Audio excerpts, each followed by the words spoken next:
ವೀಕ್ಷಕರೇ, ವಿಶೇಷತೆ ಮಹಾಲಯ ಅಮಾವಾಸ್ಯೆಯ ದಿನ ನಾವು ಯಾವ ಕೆಲಸಗಳನ್ನ ಮಾಡಬೇಕು ಮತ್ತು ಯಾವ ಕೆಲಸಗಳನ್ನ ಮಾಡಬಾರದು, ಯಾವ ಕೆಲಸಗಳನ್ನ ಮಾಡಿದರೆ ಪಿತೃ ದೇವತೆಗಳು ಕೋಪಗೊಳ್ಳುತ್ತಾರೆ ಮತ್ತು ಯಾವ ಕೆಲಸಗಳನ್ನ ಮಾಡಿದರೆ ಪಿತೃ ದೇವತೆಗಳು ಸಂತುಷ್ಟರಾಗ್ತಾರೆ ಎನ್ನುವುದರ ಮಾಹಿತಿಯನ್ನು ಈ ಒಂದು ವಿಡಿಯೋದಲ್ಲಿ ತಿಳಿಸ್ತೀವಿ. ಅದೇ ರೀತಿ ಮಹಾಲಯ ಅಮಾವಾಸ್ಯೆಯ ದಿನ ನಾವು ಮಾಡುವಂತಹ ಕೆಲಸಗಳಿಂದ ಪಿತೃ ದೇವತೆಗಳಿಂದ ನಮಗೆ ಆಶೀರ್ವಾದ ಸಿಗುತ್ತದೆ ಅನ್ನುವುದರ ಬಗ್ಗೆಯೂ ಕೂಡ ಈ ಒಂದು ವಿಡಿಯೋದಲ್ಲಿ ತಿಳಿಸ್ತೀವಿ. ವಿಡಿಯೋವನ್ನು ಕೊನೆವರೆಗೂ ನೋಡಿ. ಹಾಗೆಯೇ ನಮ್ಮ ಚಾನಲ್ಗೆ ಇನ್ನೂ ಯಾರು ಸಬ್ಸ್ಕ್ರೈಬ್ ಆಗಿಲ್ಲವೋ ಕೂಡಲೇ ಸಬ್ಸ್ಕ್ರೈಬ್ ಆಗಿ ಹೆಚ್ಚಿನ ಮಾಹಿತಿಗಳಿಗಾಗಿ ಬೆಲ್ ಐಕಾನ್ ಕ್ಲಿಕ್ ಮಾಡೋದು ಮರಿಬೇಡಿ. ಒಂದು ಮಹಾಲಯ ಅಮಾವಾಸ್ಯೆಯನ್ನು ಕೂಡ ಹಿರಿಯರ ಅಮಾವಾಸ್ಯೆ ಎಂತಲೂ ಕರೆಯಲಾಗುತ್ತದೆ. ಏಕೆಂದರೆ ಅಂದಿನ ದಿನ ನಮ್ಮ ಪಿತೃ ದೇವತೆಗಳು ಭೂಲೋಕಕ್ಕೆ ಬಂದು ನಮ್ಮ ಸಂಬಂಧಿಕರು, ಮಕ್ಕಳು, ಮೊಮ್ಮಕ್ಕಳು ಏನೆಲ್ಲ ಮಾಡ್ತಿದ್ದಾರೆ ಎನ್ನುವುದನ್ನು ಗಮನಿಸ್ತಿರ್ತಾರಂತೆ. ಅದೇ ರೀತಿ ನಮ್ಮನ್ನು ಅವರು ನೆನೆಸ್ಕೊಳ್ತಿದ್ದಾರಾ ಇಲ್ವಾ ಅನ್ನುವುದನ್ನು ಕೂಡ ಅವರು ನೋಡುತ್ತಾರಂತೆ. ಇನ್ನು ಪಿತೃ ದೇವತೆಗಳನ್ನು ಆರಾಧನೆ ಮಾಡುವುದಕ್ಕೆ ಹಾಗೂ ಅವರನ್ನು ಸ್ಮರಿಸುವುದಕ್ಕೆ, ಅವರನ್ನು ಪೂಜೆ ಮಾಡುವುದಕ್ಕೆ ಈ ಮಹಾಲಯ ಅಮಾವಾಸ್ಯೆಯನ್ನು ಬಿಟ್ಟರೆ ಬೇರೆ ಯಾವುದೇ ತಿಥಿ ಇಲ್ಲವಂತೆ.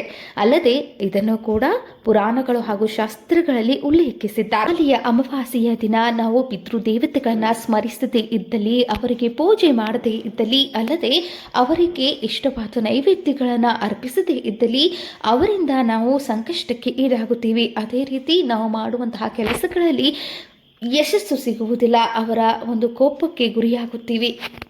ಅಲ್ಲದೆ ನಮ್ಮ ಜೀವನದುದ್ದಕ್ಕೂ ಸುಖ, ಶಾಂತಿ, ನೆಮ್ಮದಿ ಎಂದೆಂದಿಗೂ ಸಿಗುವುದಿಲ್ಲ ಎಂದು ಹೇಳಲಾಗುತ್ತದೆ.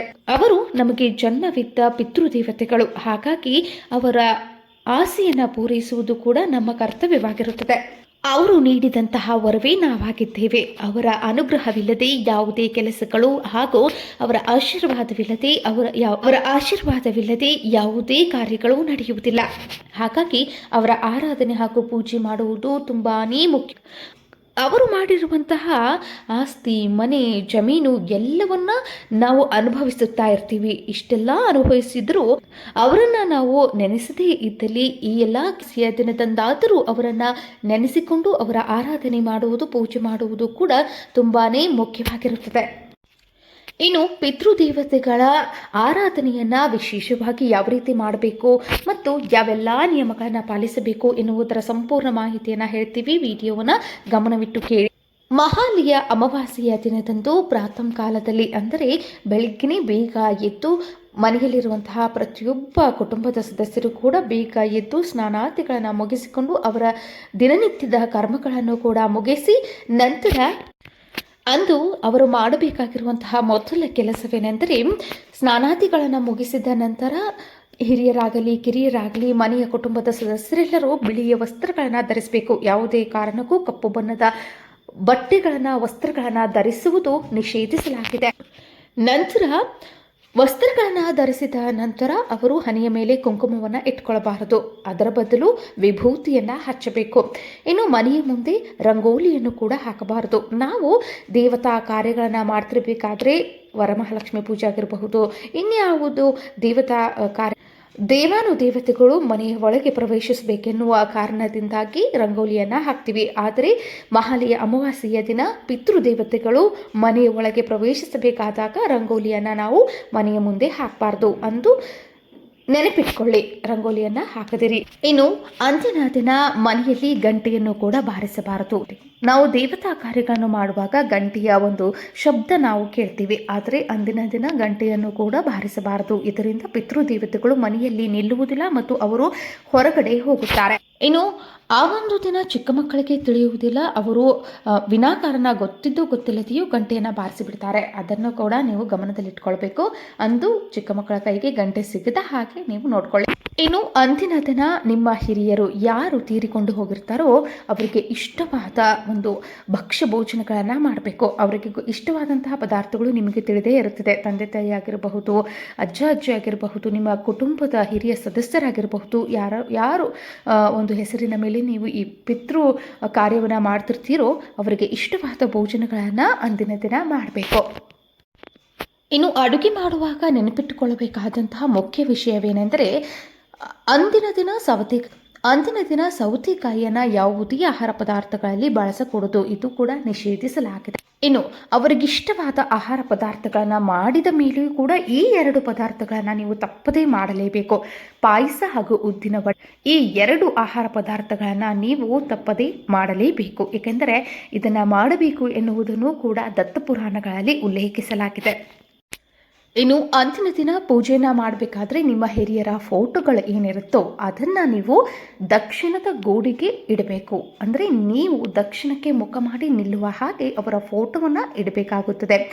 ಮತ್ತು ಚಿತ್ರಪಟಗಳಿಗೆ ಅಂದರೆ ಫೋಟೋಗೆ ಅರಿಶಿನ ಕುಂಕುಮವನ್ನು ಅರ್ಪಿಸಿದ ನಂತರ ನೀವು ಗಂಧವನ್ನು ಹಚ್ಚಬೇಕಾದ್ರೆ ಅದನ್ನು ನೀವು ಕ್ಲಾಕ್ ವೈಸ್ ಅಂದರೆ ಬಲಗಡೆಯ ಆಗಿ ರೌಂಡ್ ಆಗಬಾರ್ದು, ಕ್ಲಾಕ್ ವೈಸ್ ನೀವು ಅದನ್ನು ಸುತ್ತಬಾರ್ದು. ಏಕೆಂದರೆ ಕ್ಲಾಕ್ ವೈಸ್ ನಾವು ತೆಗೆದಂತಹ ಶ್ರೀಗಂಧವನ್ನು ನಾವು ದೇವತಾ ಕಾರ್ಯಗಳಲ್ಲಿ ಉಪಯೋಗಿಸ್ತೀವಿ. ಆ್ಯಂಟಿ ಕ್ಲಾಕ್ ವೈಸ್ ಅಂದರೆ ಎರಡುಗಡೆ ಒಂದು ಮುಖಭಾಗವಾಗಿ ನೀವು ಅದನ್ನು ಸುತ್ತಿದಾಗ ಆ ಒಂದು ಶ್ರೀಗಂಧವನ್ನು ನಾವು ಪಿತೃಪಕ್ಷಕ್ಕೆ ಪಿತೃದೇವತಾ ಕಾರ್ಯಗಳಲ್ಲಿ ಉಪಯೋಗಿಸಲಾಗ್ತದೆ. ಅದನ್ನು ಕೂಡ ನೀವು ಗಮನದಲ್ಲಿ ಇಟ್ಕೊಳ್ಬೇಕು. ನಂತರ ಆ ಒಂದು ಫೋಟೋಗೆ ಹೂವಿನ ಹಾರವನ್ನು ಸಮರ್ಪಿಸಬೇಕು. ಅಂದಿನ ದಿನ ಹೂವಿನ ಹಾರ ಸಿಗದೆ ಹೋದಲ್ಲಿ ನೀವು ಸೇವಂತಿಗೆ ಹೂವು ಆಗಿರ್ಬೋದು, ಗುಲಾಬಿ ಹೂವು, ದಾಸವಾಳ ಹೂವು, ಅದೇ ರೀತಿ ನಿಮಗೆ ಸಿಕ್ಕಂತಹ ಹೂವುಗಳನ್ನು ನೀವು ಇಡಿಸಬಹುದು. ಇನ್ನು ಪಿತೃಪಕ್ಷದಲ್ಲಿ ಸಮವಸ್ತ್ರಗಳನ್ನು ನೀವು ಅಂದರೆ ಬಟ್ಟೆಯನ್ನು ಇಡುವಂತಹ ಪದ್ಧತಿ ಇರುವವರು ಕೂಡ ಹೊಸ ವಸ್ತ್ರಗಳನ್ನು ನೀವು ಪೂಜೆಯ ಕಾರ್ಯಕ್ರಮದಲ್ಲಿ ಇಡಬಹುದು.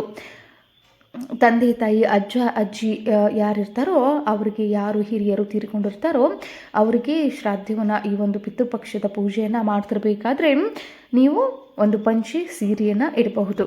ಇದನ್ನು ನಂತರ ಮನೆಯವರು ಉಟ್ಟಿಕೊಳ್ಳುವುದಕ್ಕಿಂತ, ಪೂಜೆಯ ನಂತರ ಮನೆಯವರು ಈ ವಸ್ತ್ರಗಳನ್ನು ಧರಿಸುವುದಕ್ಕಿಂತ ಬಡಬಗ್ಗರಿಗೆ ದಾನ ಮಾಡಿದರೆ ತುಂಬಾ ಉತ್ತಮ ಫಲಗಳನ್ನು ನೀವು ಪಡೆದುಕೊಳ್ತೀರಿ.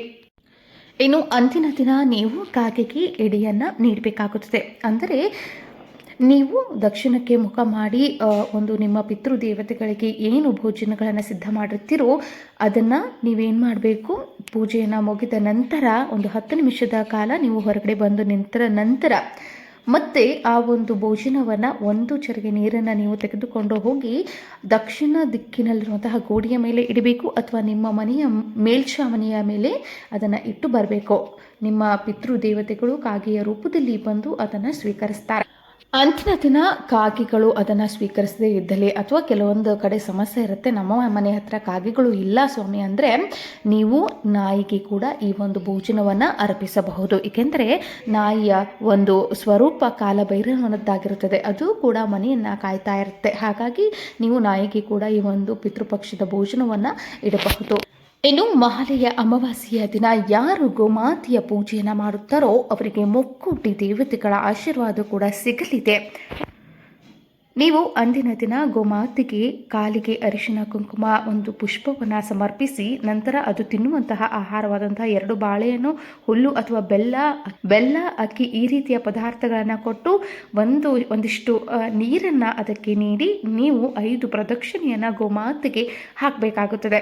ಇದರಿಂದ ನೀವು ಮುಕ್ಕೋಟಿ ದೇವತೆಗಳನ್ನು ನೀವು ಪ್ರದಕ್ಷಿಣೆ ಹಾಕಿದಷ್ಟು ನಿಮಗೆ ಫಲ ಸಿಗುತ್ತದೆ. ಅಲ್ಲದೆ ಪಿತೃಲೋಕದಲ್ಲಿರುವಂತಹ ಎಲ್ಲ ದೇವತೆಗಳಿಗೂ ಕೂಡ ವಿಷ್ಣು ಲೋಕ ಸಿಗುತ್ತದೆ ಎನ್ನುವಂತಹ ಅಲ್ಲದೆ ಪಿತೃದೇವತೆಗಳು ಕೂಡ ಸಂತೃಪ್ತರಾಗುತ್ತಾರೆ. ನಿಮ್ಮನ್ನು, ನಿಮ್ಮ ಕುಟುಂಬವನ್ನು, ನಿಮ್ಮ ಮಕ್ಕಳು ಮೊಮ್ಮಕ್ಕಳನ್ನು ಕೂಡ ಆಶೀರ್ವದಿಸುತ್ತಾರೆ ಎಂಬ ಅಲ್ಲದೆ ಗೋಪುರದಕ್ಷಿಣೆಯನ್ನು ಮಹಾಲಯ ಅಮಾವಾಸ್ಯೆಯ ದಿನದಂದು ನೀವು ಮಾಡಿದ್ದೀಯಾದಲ್ಲಿ ನಿಮಗೆ ಅಖಂಡ ರಾಜಯೋಗ ಪ್ರಾಪ್ತಿಯಾಗುತ್ತದೆ ಎನ್ನುವ ಮಾತು ಕೂಡ ಇದೆ. ಇನ್ನು ಮಹಾಲಯ ಅಮಾವಾಸ್ಯೆಯ ದಿನ ನಾವು ಮಾಡಬೇಕಾದಂತಹ ದಾನಗಳು ಯಾವುವೆಂದರೆ, ನಿಮಗೆ ಶಕ್ತಿ ಇದ್ದಲ್ಲಿ ನೀವು ಛತ್ರಿ, ಚಪ್ಪಲಿ ಅಥವಾ ವಸ್ತ್ರಗಳನ್ನು ನಿಮ್ಮ ಪಿತೃದೇವತೆಗಳ ಹೆಸರಿನಲ್ಲಿ ನೀವು ಬೇಡಿಕೊಂಡು ದಾನವನ್ನು ಬ್ರಾಹ್ಮಣರಿಗೆ ನಮಗೆ ಅದನ್ನು ಮಾಡಲು ಶಕ್ತಿ ಇಲ್ಲ ಸ್ವಾಮಿ ಅಂದರೆ ನೀವು ಸ್ವಯಂ ಪಾಕವನ್ನು ಕೂಡ ನೀವು ದಾನ ಮಾಡಬಹುದು, ಬ್ರಾಹ್ಮಣರಿಗೆ ದಾನವನ್ನು ಮಾಡಬಹುದು. ಸ್ವಯಂ ಪಾಕವೆಂದರೆ ಒಂದಿಷ್ಟು ಬೇಳೆ, ಬೆಲ್ಲ, ಅಕ್ಕಿ, ತರಕಾರಿಗಳು ಈ ರೀತಿ ಸ್ವಯಂ ಪಾಕವನ್ನು ನೀವು ಬ್ರಾಹ್ಮಣರಿಗೆ ದಾನ ಮಾಡಬೇಕು. ನಿಮ್ಮ ಅಕ್ಕಪಕ್ಕದಲ್ಲಿ ಬ್ರಾಹ್ಮಣರಿಲ್ಲದೆ ಹೋದರೂ ದೇವಾಲಯಗಳಲ್ಲಿ ಇರತಕ್ಕಂತಹ ಅರ್ಚಕರಿಗೆ ಕೂಡ ನೀವು ದಾನವನ್ನು ಮಾಡಬಹುದು. ಅದರಲ್ಲಿ 101 ರೂಪಾಯಿ ಕಾಣಿಕೆಯನ್ನು ಇಟ್ಟು ಕೂಡ ನೀವು ಈ ಒಂದು ದಾನವನ್ನು ಮಾಡಬಹುದು. ಇನ್ನು ಮತ್ತೊಂದು ಪ್ರಮುಖ ವಿಚಾರವೇನೆಂದರೆ, ಮಹಾಲಯ ಅಮಾವಾಸ್ಯೆಯ ದಿನ ನೀವು ಮಾಡಬಾರದಂತಹ ಕೆಲಸಗಳು ಯಾವುವೆಂದರೆ, ಇನ್ನು ಅಂದಿನ ದಿನ ಸತಿಪತಿ ಅಲ್ಲದೆ ಮನೆಯ ಸದಸ್ಯರು ಕೂಡ ಯಾವುದೇ ಕಾರಣಕ್ಕೂ ಜಗಳವನ್ನು ಆಡಬಾರದು. ಏಕೆಂದರೆ ಮೇಲೆ ಇರುವಂತಹ ನಿಮ್ಮ ಪಿತೃದೇವತೆಗಳು ನಿಮ್ಮನ್ನು ಗಮನಿಸುತ್ತಿರುತ್ತಾರಂತೆ. ನೀವು ಒಬ್ಬರನ್ನೊಬ್ಬರು ದ್ವೇಷಿಸ್ತಾ ಇದ್ರೆ, ದೂಷಿಸ್ತಾ ಇದ್ರೆ, ಜಗಳವಾಡ್ತಾ ಇದ್ರೆ ಅವರಿಗೂ ಕೂಡ ನೋವಾಗುತ್ತದಂತೆ. ನೀವು ಸಂತೋಷದಿಂದ ಆ ದಿನ ಪಿತೃದೇವತೆಗಳ ಕಾರ್ಯವನ್ನು ನಗು ನಗುತ್ತಾ ಖುಷಿಯಿಂದ ಮಾಡಿದ್ದೇ ಆದಲ್ಲಿ ಅವರಿಗೂ ಕೂಡ ಸಂತೋಷವಾಗುತ್ತದಂತೆ. ಇನ್ನು ಅಂದಿನ ದಿನ ಯಾರೂ ಕೂಡ ಕ್ಷೌರವನ್ನು ಮಾಡಿಸ್ಕೊಳ್ಬೇಡಿ, ಉಗುರುಗಳನ್ನು ಕಟ್ ಮಾಡ್ಕೊಳ್ಬೇಡಿ. ಅಲ್ಲದೆ ನೀವು ಅಂದಿನ ದಿನ ಪಿತೃದೇವತೆಗಳನ್ನು ಪೂಜಿಸದೆ ಭೋಜನವನ್ನು ಸ್ವೀಕರಿಸಬಾರದು. ಒಂದು ವೇಳೆ ನೀವು ಅವರನ್ನು ನೆನೆಸದೆ ಭೋಜನವನ್ನು ಸ್ವೀಕರಿಸಿದ್ದೇ ಆದಲ್ಲಿ ಅದು ಅಶುದ್ಧಕ್ಕೆ ಸಮಾನವೆಂದು ಪುರಾಣಗಳಲ್ಲಿ ಉಲ್ಲೇಖಿಸಲಾಗಿದೆ. ಸೊ ಎಲ್ಲರೂ ನೀವು ತಿಳಿದುಕೊಂಡ್ರಲ್ವಾ, ಮಹಾಲಯ ಅಮಾವಾಸ್ಯೆ ದಿನ ಯಾವ ಒಂದು ಕೆಲಸಗಳನ್ನು ಮಾಡಬೇಕು ಮತ್ತು ಯಾವ ಒಂದು ಕೆಲಸಗಳನ್ನು ಮಾಡಬಾರ್ದು ಅನ್ನುವುದರ ಬಗ್ಗೆ ಸಂಪೂರ್ಣ ಮಾಹಿತಿಯನ್ನು ಕೊಟ್ಟಿದ್ದೀವಿ. ಈ ಮಾಹಿತಿ ನಿಮಗೆ ಇಷ್ಟವಾದಲ್ಲಿ ನಮ್ಮ ಚಾನಲನ್ನು ಸಬ್ಸ್ಕ್ರೈಬ್ ಮಾಡಿ ಹಾಗೂ ಲೈಕ್ ಮಾಡಿ, ಶೇರ್ ಮಾಡಿ. ಗೊತ್ತಿಲ್ಲದೆ ಇರುವವರಿಗೂ ಕೂಡ ಇದನ್ನು ಕಳುಹಿಸಿಕೊಡಿ. ಇದರಿಂದ ನಮಗೆ ಇನ್ನಷ್ಟು ಉತ್ಸಾಹ ಪ್ರೋತ್ಸಾಹ ಬರುತ್ತದೆ. ಇಂತಹ ವಿಡಿಯೋಗಳನ್ನು ಮಾಡಿ ನಾವು ಹಾಕ್ತೀವಿ.